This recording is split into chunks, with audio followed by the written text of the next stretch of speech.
Here is my Mazda Eunos roadster Miata, 262,000 miles on the clock.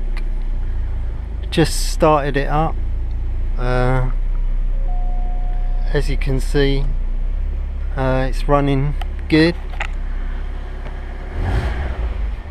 I'm braking it for spares, so if there's any bits that you want, let me know. Some bits are good, some bits not so good. I was involved in a front end smash, so the bumper and that is no good. You can see the chassis damage there, but everything else on the engine is all good. Gearbox, diff, etc., headlamps, interior parts maybe. If there's anything that you want to know or are interested in, let me know, and give me a shout to see what bits you're after and whether I've got them and how much.